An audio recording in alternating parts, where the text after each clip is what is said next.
Oh, the weather might not hold up. Hello guys, welcome to Bike Matters. My name's Alex and this is the Triumph Tiger Sport 660. And is this the Trident for taller riders? Maybe it is. Let's find out. Now whilst I faff around and put my gloves on, I'm going to do a little walk around of the bike. There's quite a lot to talk about really, so we'll try and get into this as quickly as possible. Now, I said is this the Trident 660 for taller riders, and I think that basically is the case. This is a taller bike, but it's got that inline triple from the Trident 660, which, fun fact, as I'm sure you've seen on many other reviews, was also from the Daytona 675, and it's been jiggled around and updated since then. And it's got 80 brake horsepower and 64 newton meters of torque, so pretty much fantastic numbers to work with. It's A2 compliant, so you have to restrict it down from an A2 license perspective. And realistically, this is very, very good for an A2 rider to jump onto because it's got plenty of power, very lively motor, and it's so fun to ride when you get used to it. Now I say when you get used to it because when I first jumped on this, I'd also been riding this Speed Twin 900, also A2 compliant, but that one felt a lot more rugged and a lot more grunty. This one's a very vibey machine at the top end. The throttle is super light, and the bike itself is super light as well. It's about 206 kilograms wet, but with the luggage on, as you can see, it weighs a little bit more. The bike itself feels very plastic. You've also got an adjustable screen that you just pull up and down with one hand, which is nice, really good. Seat height is 835mm. You can get a lower seat and you can get a comfort seat. I'm not sure if this is the comfort seat because they look the exact same, but I think the comfort seat has some like honeycomb structure inside. Interesting.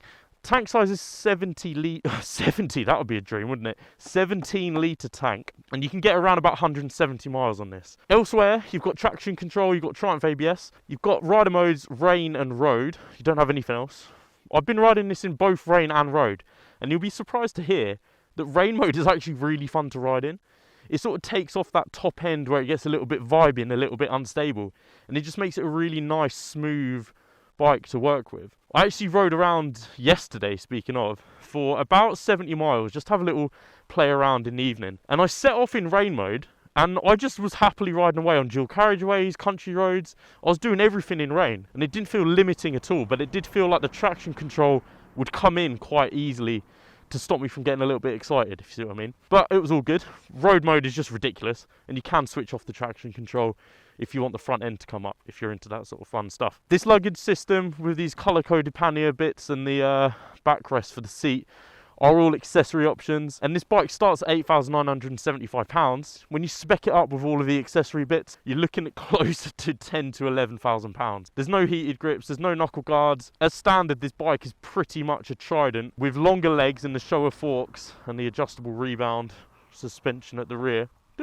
and then also a bigger tank and a screen. So if you're into a Trident but you're a bit tall like I am, this might be one to consider. How about we jump on the road, get some filming in. I'll also start this bike up and you can hear how it sounds. I'll turn it on. You look at the LCD dash. It's quite interesting because this outside area is a bit superfluous. It doesn't really do much, but it's there. But it functions nicely. How about we go on the other side so you can maybe hear it a bit. Underslung exhaust, looks really nice. Kind of similar to the Tracer. I guess also like the Trident.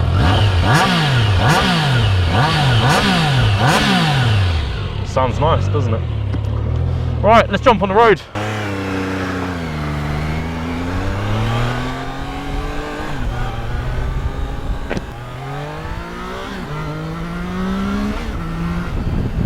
It accelerates so quickly.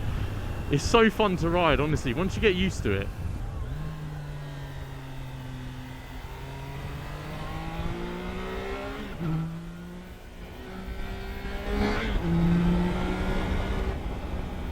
Woohoo!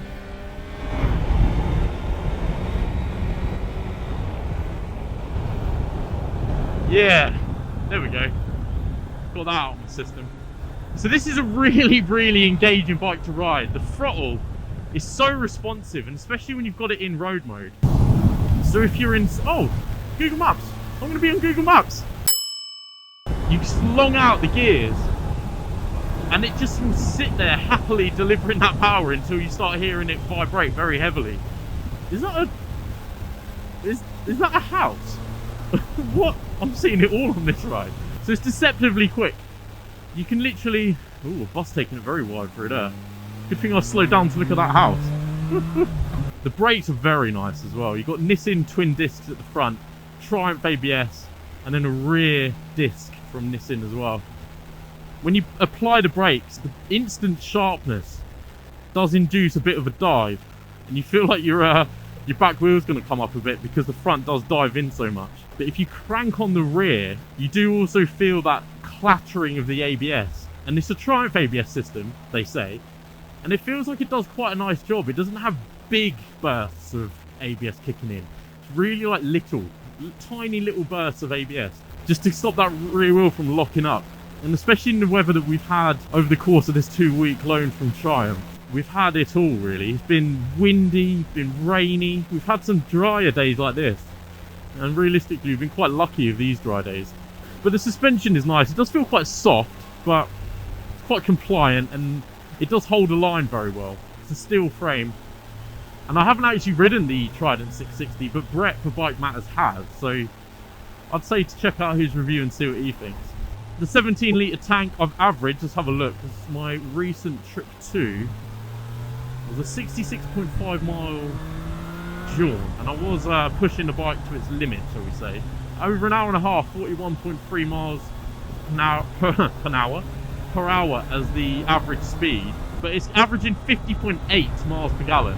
So from the 17 litre tank, I keep saying 70, what dream that would be. You do well. It does also give you the range remaining there. And it's saying that in 70 miles I'll think about filling up. But it feels very stable. I do like the way it handles once you get used to it. When I first jumped on it, it's got quite a narrow waist and I'm quite tall. So I thought, that's fine. It's got a tall seat and a narrow waist. Sounds like good fun to me. But I'll talk about the accessories. Now this bike is standard £8,975 for the brand new model. Get it in blue, you get it in red. You don't really get much with it. I mean, of course you get the traction control, you get your rider mode, you get that engine, and you get all of the, suspension bits that you'd say are additional to the Trident, which is about £1,000 less. But the issue is, if you start speccing it up for a grand tour, you're looking at spending way in over £10,000. The Michelin Road Sport 5 tyres, I believe, are very, very nice, very grippy. I feel very adept on this bike, and it sort of complements the handling and the characteristics of it in the corners and on the tour. Now that is one thing I did forget to mention actually. There's no cruise control on this, and there's no option for cruise control. It's a ride-by-wire throttle, but there's no cruise control.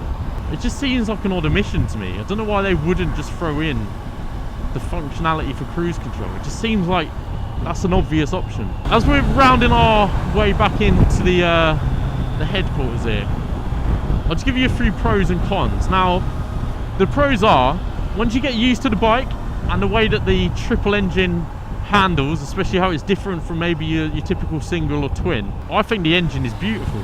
It's very vibey, very dancey, very revvy, and it's got loads of power. Traditional triple, really. The styling is quite nice of this bike, in my opinion. I wish it came with a few more mod cons and extras as standard. But I understand that this is the A2... Oh my god, what are you doing? This is the A2 compliant motorcycle and the easy to get on with motorcycle that Triumph want. So that's always nice. Riding this in any situation is comfortable, and it's nice, easy going. You get this in town, it's very flickable, very light, and it's light on its feet. But then it's very stable at speed as well, and that's quite important for a bike like this that you can certainly imagine is going to be on the list for... Go on, sir. I'm waiting. Low speed manoeuvrability here. We're going, what, 5 miles an hour? This is like the Mod 1 test. Take your time, sir, because I want to see how long we can go. But no, it's very nimble, very lightweight, but then also stable. In terms of those niggles then, really, I wish you got more for your money. I wish it had the heated grips, even just knuckle guards as standard. Stuff like that is nice. The fact that you have to pay so much and you spec up a bike and they bill it as the friendly, easygoing, good price. Ooh. Looks like Jack Richards' son has been trapped here. Outside of that, I think this bike is really nice, really impressive. It took a bit of time to warm up to it, really, and it's quite a nice middle of the road bike. I mean, the mid-capacity segment is heated up so much. There's so many options. You know that a lot of the manufacturers are looking at what they can do smaller capacity that offers the same amount of fun and characteristics as those bigger capacity bikes, knowing that the emissions are going to be easier to swing by. I would be very interested to see if Triumph will stick the single from the 400 into a Tiger Sport frame. That would be quite interesting to see. I mean, the engine's a stressed member, so they might have to sort out a different frame, because I don't think the single cylinder is going to do much management of stress. As it is, this bike is very good to ride, very encouraging. It's a good place to learn your trade, apply your skills. Sounds nice, rides nice, and ultimately I think Triumph have done a good job here. But I've rabbited on way too much, as always. If you want to go to Lexham Insurance website, I'll have my coherent thoughts up there as soon as possible. They may already be up there. Comment down below if you think that this is the do-it-all touring machine that lots of other reviewers have been touting. You know, this has been getting some stellar reviews everywhere. But yeah, like, comment, subscribe. I'll see you on the next one. My name is Alex. Ciao.